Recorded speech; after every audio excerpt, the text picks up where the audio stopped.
আজকে ছিল সপ্তমী আর আমি সপ্তমীর দিন ফার্স্ট বেরোলাম। সবার তো পুজো ঘোরা অলরেডি কমপ্লিট হয়ে গেছে, আমি অনেকটা লেটে বেরিয়েছি। আর এই যে বুনুর সাথে দেখা হয়ে গেছে, অনেক দিন পর আমার ওর সাথে দেখা। স্টেশনে এসে আমাদের মাথাটা জাস্ট ঘুরে গেছে। আস্তে আস্তে দেখো চেহারার অবস্থা, জাস্ট ঘেমে চেমে একদম একাকার।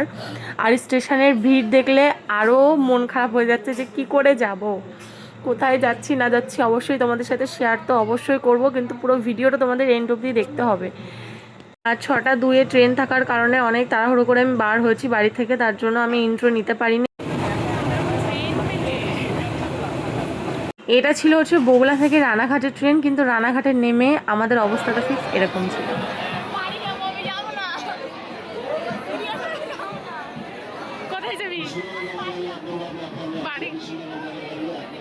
আমাদের মুখ থেকে জাস্ট এটাই বেরোচ্ছিল যে হ্যাঁ বাড়ি যাব, কারণ এতটা ভিড় ছিল।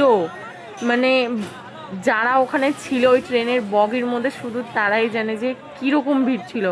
আর আমরা যাচ্ছিলাম তাহেরপুরে। আর তাহেরপুরে এতটা ভিড় হয় নাই, ফার্স্ট টাইম হচ্ছে প্রচণ্ড ভিড় হয়েছে, যেটা ওখানে শুনলাম। সবাই বলাবলি করছে যে ফার্স্ট টাইম হচ্ছে বাতকুল্লার থেকেও বেশি ভিড় হয়েছে তাহেরপুরে। প্রচণ্ড গরম ছিল সপ্তমীর দিন এমনিও, তার উপরে যদি এত ভিড় হয় এমনি মানে শরীর অসুস্থ হয়ে যাবে, মাথার যন্ত্রণা শুরু হয়ে গেছিলো। দেন খিদে পেয়ে গেছিলো, পেটে ফেটে চাপ মাপ পড়ে গেছে গাইস, খিদে পেয়ে গেছিলো। দেন একটু মিয়মরে চলে এসেছি। এই ভিড়ে আর জীবনে আসবো না গাইস, প্রচণ্ড ভিড়, মাথা যন্ত্রণা হয়ে গেছে শুরু। আর এর অবস্থাটা দেখো, মাউন্টেন প্রচণ্ড গরম। যদি পুজো দেখতে আসো তাহলে পরে সাথে জল নাও বা না, বাড়ি পরে ড্রেস পরে আসবে, মাউন্টেন ডিউটা নিয়ে আসবে। শুধু কিন্তু ট্রেনে ভিড় ছিল না, যারা বাইক গাড়ি নিয়ে আসছে তাদের জন্য প্রবলেম হতে পারে, কারণ রাস্তাঘাটে প্রচণ্ড ভিড় ছিল, তোমরা তো দেখলে। আর এমন কোনো জায়গা নেই যে সেই জায়গাটা ফাঁকা আছে, প্রচণ্ড ভিড় ছিল। যারা আসছো অবশ্যই সাবধানে এসো, সাবধানে ঘুরো, কারণ প্রচণ্ড ভিড়, কোথা থেকে কি হবে কেউ বলতে পারে না। আমরা অনেক মানে সাবধানে ঘুরেছি, তো তোমরা পারলেও সাবধানে ঘুরো। আর পারলে তোমরা ট্রেনে এসো না, অন্তত যদি অন্য কিছুতে আসো তো এসো, কিন্তু ট্রেনে এসো না। আর গাড়িতে আসলে বা বাইকে আসলে মনে হয় নো এন্ট্রি করে দেবে, বা দিয়েওছে হয়তো, কিন্তু রাস্তায় অনেক বাইক চলছিল, কিন্তু এই সব জায়গা দিয়ে কোনো বাইক চলছিল না। আর এই যে বুনুর হচ্ছে ফটো সেশন চলছে। আপনারা এখান থেকে ভিআইপি পাস সংগ্রহ করতে পারবেন।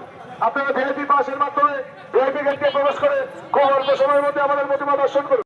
আর তাহিরপুরে কিন্তু প্রত্যেকটা প্যান্ডেলই দারুণ করেছে। সবকটা প্যান্ডেলের ভেতরে আমরা ঢুকে মাকে দেখতে পারিনি, কারণ একটাই যে প্রচণ্ড লাইন ছিল। আমরা যদি সব প্যান্ডেলগুলো কভার করি তাহলে পরে আমাদের ট্রেন আমরা ফেল করে যাব, তার জন্যই আর আমরা সবকটা প্যান্ডেলের ভেতরে ঢুকিনি। যে কটাতে লাইন ছিল না আমরা সে কটাতেই ঢুকেছি, তোমাদের সাথে সেগুলোই শেয়ার করেছি। আর এটাতেও কিন্তু অনেকটাই লাইন ছিল, কিন্তু ভিআইপি পাস ছিল, কিন্তু ভিআইপি পাসে 20 টাকা করেছিল। জন্য ভাবলাম ঠিক আছে একটা প্যান্ডেল দেখেই নিই, সবাই বলছে নাকি এই প্যান্ডেলের ভেতরটা খুব সুন্দর, তো তার জন্যে 20 টাকা দিয়ে ভিআইপি পাস কেটে দেন ঢুকেছি। আর তোমাদের সাথে শেয়ার করছি, তোমরা দেখে অবশ্যই আমাকে কমেন্টে জানিও যে কোন প্যান্ডেলটা তোমাদের সবথেকে বেশি ভালো লেগেছে।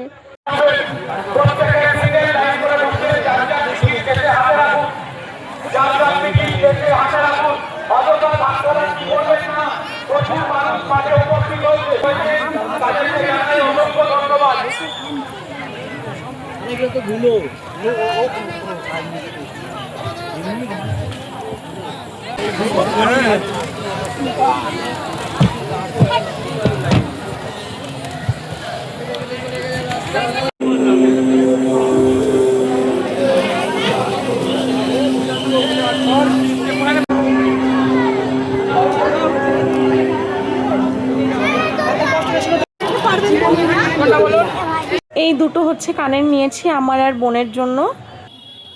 জানি না কেন এখানে বিয়ে হচ্ছিল না, পুজো হচ্ছিল আমি জানি না, এখানে বিয়ের বাজনা বাজিয়েছিল। আমরা এটাতে উঠবো, আমাদের হাল খারাপ। আমার হাল খারাপ না, আমি সামলে নেবো গাইস। আমার একটু ভয় ভয় করছে, আমি সামলে নেবো, হ্যাঁ না।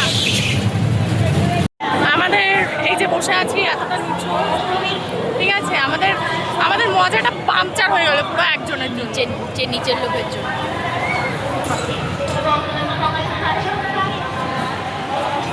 এই সাইডে আয়, না না যেতে হবে না।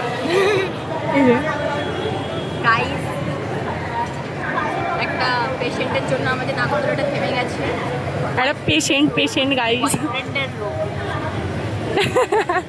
যা সত্যি।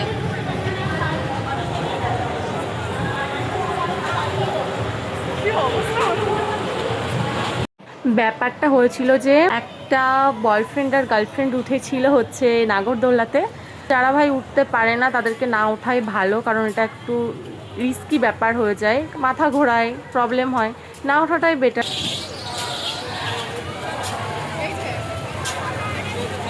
এই গেমটা এতদিন হচ্ছে ফোনে দেখেছিলাম ভিডিওতে, এখন ওই যে সামনাসামনি দেখছিলাম, কিন্তু আমরা নাগরদোলাতে ছিলাম তার কারণে একটা ফানি মোমেন্ট তোমাদের সাথে শেয়ার করতে পারছি না। একটা ভাই উঠেছিল, সেই ভাইটা মানে উঠতেই পারছিল না, যেহেতু একটু মোটা ছিল, গলুমলু ছিল তার জন্য।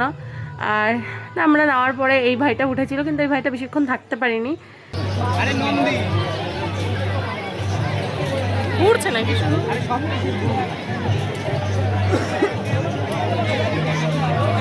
ও পড়ে গেছে তার জন্য আবার উঠেছে। সিরিয়াসলি বলতে আমার ওই ভাইটাকে আমি নাগরদোল্লায় বসেই দেখছিলাম, ওই ভাইটাকে, আমার ওই ভাইটাকে দেখে হাসি পাচ্ছিল, কিন্তু এই ভাইটাকে দেখে হাসি পাচ্ছে না। ওই ভাইটা বেশি কমেডিয়ান ছিল, তো কি আর বলবো। কিন্তু হ্যাঁ, মেলায় ঘুরে কিন্তু দারুণ মজা পেয়েছি। ভিড় ভাট্টা যতই থাকুক না কেন, মজা তো করেছি গাইস।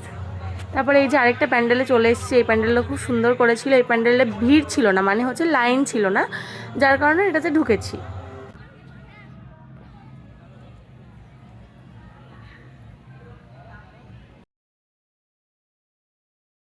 আর এই প্যান্ডেলের ডেকোরেশনটা কিন্তু পুরো মাটির প্রদীপ দিয়ে করেছিল, খুব সুন্দর হয়েছিল।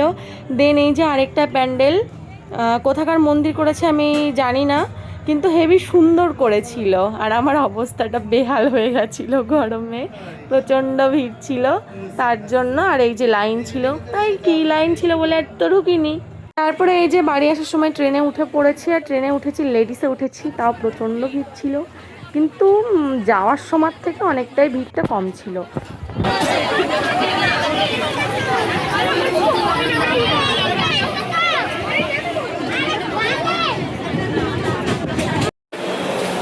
এখন কটা বাজে? 11টা 8। এখন 11টা 8 বাজে, আর আমরা রানাঘাট স্টেশনে বসে আছি, বাড়ি যাবো না আজকে।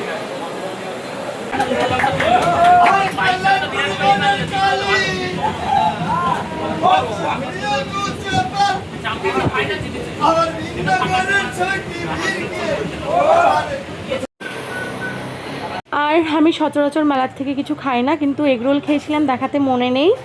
আর প্রচণ্ড খিদে পাওয়ার কারণে রাত 1টার সময় খেতে এসেছি বিরিয়ানি, কিছু করার নেই, খেতে তো হবেই কিছু, তার জন্য।